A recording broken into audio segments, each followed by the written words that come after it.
Indian government ने Vodafone के खिलाफ सिंगापुर के कोर्ट ऑफ आर्बिट्रेशन में फिर से एक अपील किया था, जिसमें उन्होंने ह्यूज कोर्ट में सितंबर 2020 में दिए गए वर्डिक्स के खिलाफ अपील किया है।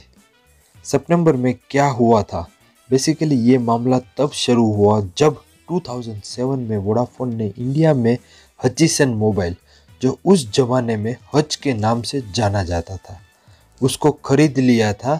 इंडियन गवर्नमेंट के कहना है कि वोडाफोन ने कंपनी एक्विजिशन के टाइम पर टैक्स पेमेंट को अवॉइड किया और इसलिए सरकार ने कोर्ट में केस किया था।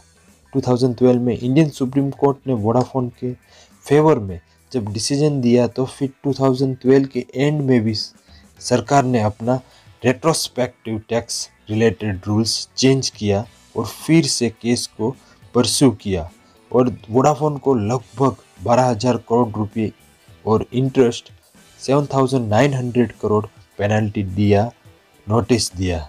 लेकिन इस केस में भी इंडियन गवर्नमेंट को बहुत ज़्यादा सक्सेस नहीं मिला।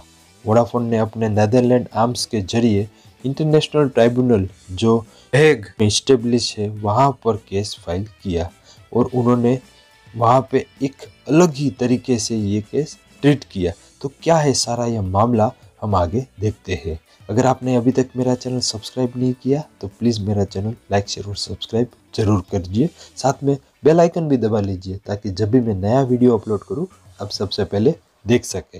मैं हूं निकुंज टेक्सो विचार से। तो लीजिए शुरू करते हैं। नेदरलैंड और इंडिया के बीच में फेयर ट्रेड ट्रीटी हो चुका है, जिसके मुताबिक दोनों देशों में कंपनीज एक स्टैंडर्ड ऑपरेटिंग प्रोसेस को फॉलो करके बिजनेस कर पाएंगे और कोई भी एक दूसरे के कंपनीज के बिजनेस पे अननेसेसरी टैक्स बर्डन नहीं डालेंगे।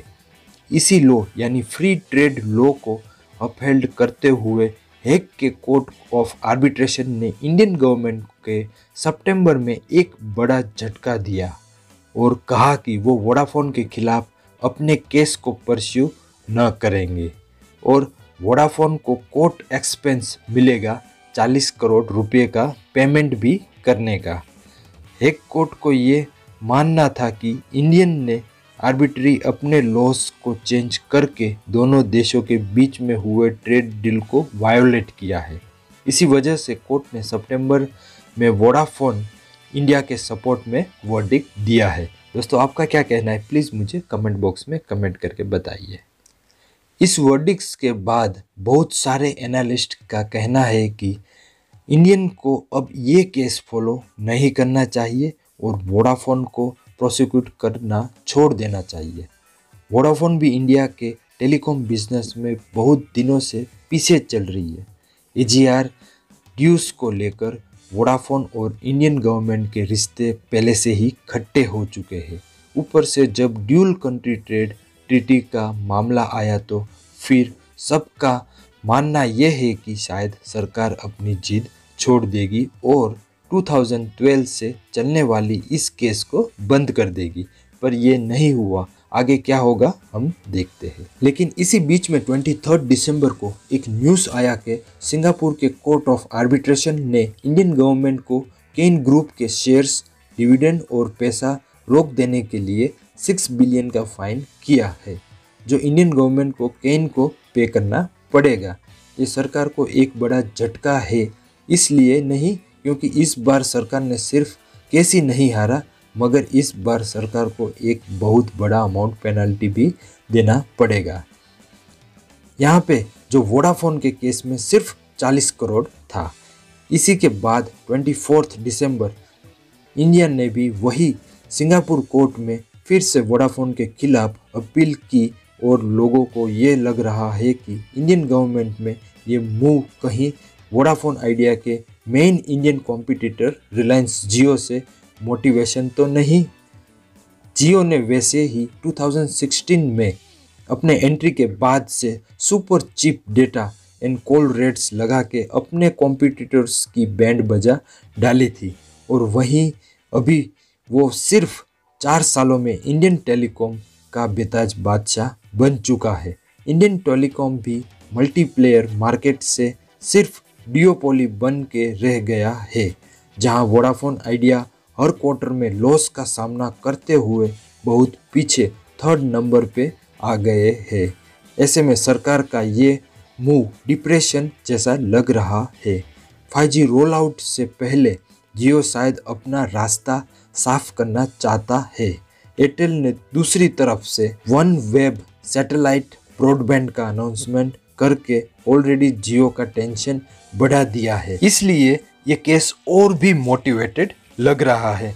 आप क्या क्या कहना है प्लीज़ मुझे कमेंट करके बताइए। और जिन लोगों ने अभी तक मेरा चैनल सब्सक्राइब नहीं किया प्लीज़ सब्सक्राइब कर लीजिए और लाइक बटन भी दबा लीजिए, क्योंकि दोस्तों वीडियो बनाने में बहुत ही मेहनत लगती है और मैं ऐसे ही वीडियो धमाकेदार आपके लिए लाता रहता हूँ। और बेल आइकन भी दबा लीजिए ताकि जब भी मैं नया वीडियो अपलोड करूँ आप सबसे पहले देख सके। क्या इंटरनेशनल ट्रेड ट्रीटी को इग्नोर करके सिंगापुर कोर्ट इंडियन गवर्नमेंट के फेवर में डिसीजन देगी?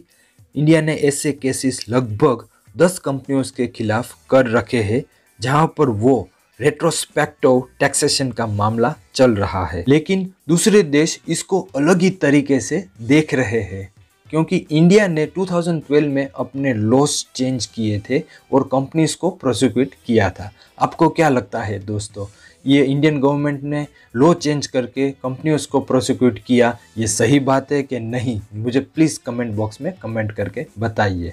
अभी आने वाले दिनों में अगर ये फैसला भी इंडियन गवर्नमेंट के खिलाफ गया तो फिर से एक बड़ी हार होगी और दूसरे कंपनीज को इससे नया एनर्जी मिलेगा और हमारी इंडियन भारत सरकार को बहुत बड़ी नुकसानी उठा सकती है। तो इसके बारे में आपको क्या कहना है प्लीज़ मुझे कमेंट करके बताइए। और आपको ये वीडियो अच्छा लगता है तो प्लीज़ लाइक शेयर और सब्सक्राइब जरूर कीजिए। मैं हूँ निकुंज टेक सुविचार से, मुझे दीजिए इजाज़त, मिलते हैं नए वीडियो में।